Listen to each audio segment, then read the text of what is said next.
This happened to a friend of my dad's when he was a kid, and maybe for my dad, this was a part of a very horrifying memory.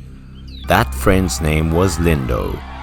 Very talented and powerful in class because Lindo fully met the standards of a very good student. And he stood out the most, especially in sport. Almost everything about Lindo's strength training, he got the maximum results from it. There was sports festival or something. As long as he competed, he'd win first prize. In the sports world, Lindo seemed to have no rival. He was always the first to finish. No one could surpass Lindo. He was so strong on the track, like a beast. Lindo was like the school idol. Everyone at school admired him, saw him as an idol, and everyone wanted to play with him. Until bad things started to happen to him. He had a strange disease, and this disease seemed to have stolen everything from him. Lindo spent several days in the hospital. He looked so pale, emaciated. He had a tired look on his face. Lindo would probably stop playing sports for a while. My dad went to visit him. Everyone was very worried about him and his condition, and everyone was hoping that he would return to school soon. My dad said he didn't know what kind of illness Lindo had, but he kept looking at my dad like he didn't know him. He gave my dad a look with blank eyes that made him very sad.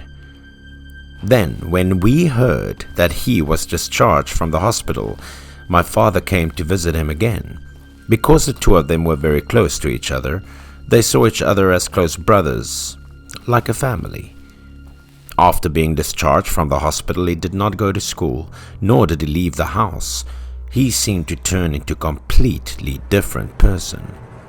When my dad visited him that day, Lindo was eating, but if he was just eating normally, there was nothing to talk about. Witnessing that scene, my father panicked.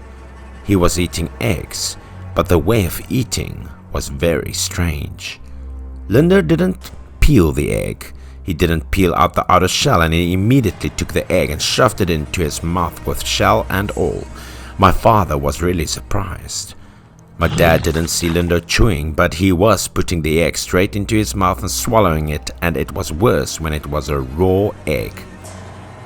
His mother said that since being discharged from the hospital until now, he has not chewed anything but swallowed it whole, and especially raw eggs. The craving for raw eggs was getting worse. My dad sat next to me, but Lindo did not care or say anything. He ate 4 or 5 eggs at a time, absolutely raw.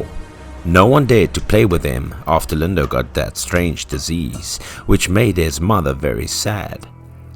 After a long time, Lindo also gradually stabilized. He also looked fresher. Sometimes he even walked around the house with my father. But of course, another strange thing happened to Lindo, a sight that my father witnessed and which my father said he is still scared of to this day. When the weather was in late spring and early autumn, the gentle wind blew, bringing cool water vapor, and the leaves also began to fall, creating a charming landscape. But something wasn't right here. It was not the leaves falling on my father's shoulders, but the patches of skin falling from Lindo. What had just happened in front of his eyes made him extremely confused because Lindo looked very scary and a little disgusting. At first, my father thought it was paper on the road that was blown away by the wind, but it turned out to be pieces of skin peeling off from Lindo's body. Not only on the neck, on the back of the neck, but all over Lindo's body, especially the face.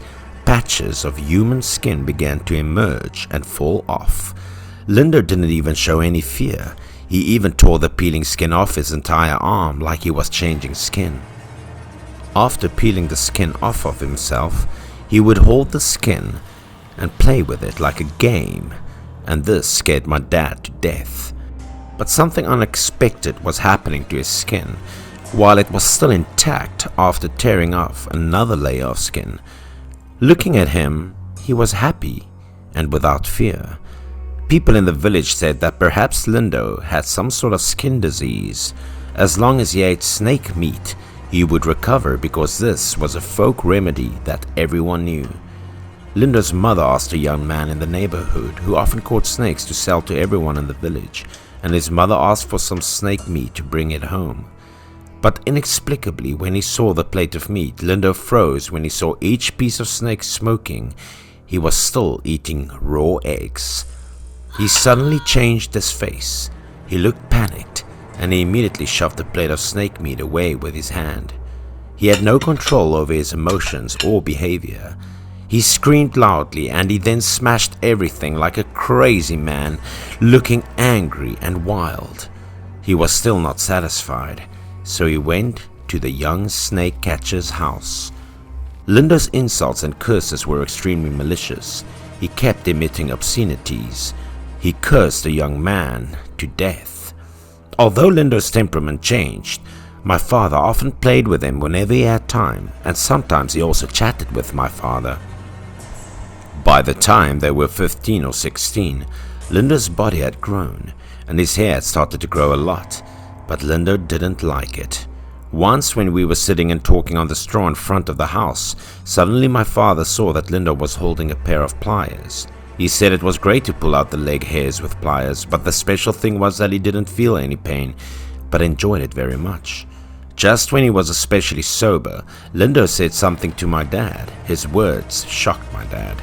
"There's a snake living inside of me." Lindo began to remember and recount things that had happened to him. He said the other day when Lindo was on his way home alone, he heard rustling in the grass across the street, which attracted him. It turned out that the sound was from a green snake. It was lying in the grass and leaving its body outside. The snake was also quite big. Lindo couldn't even know what was on his mind at the time. He just knew that when he saw the snake, he felt very interested and excited for some reason. A crazy thought popped into Lindo's head. Rather, this was a cruel thought. Lindo quickly raised his foot and trampled the snake to death. After that, Lindo said that he went home and strange things started happening that night. He slept and had a dream about a snake.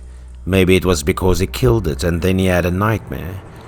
He saw a particularly large snake, or rather giant snake, that had entered his body for shelter. Lindo's family also suspected that he was possessed by some sort of snake demon, so they invited an exorcist to help him drive away the snake ghost, but to no avail. Lindo died before he was 40 years old, and every time my father came home, he would go to the village cemetery to visit his friend's grave. My father once asked his classmate about this. He said that maybe because Lindo killed the snake, it might have brought revenge on him because snakes were inherently sacred. Lindo must have been bitten by a snake and it had possessed his soul. Now that's called retribution. But Lindo had no way out.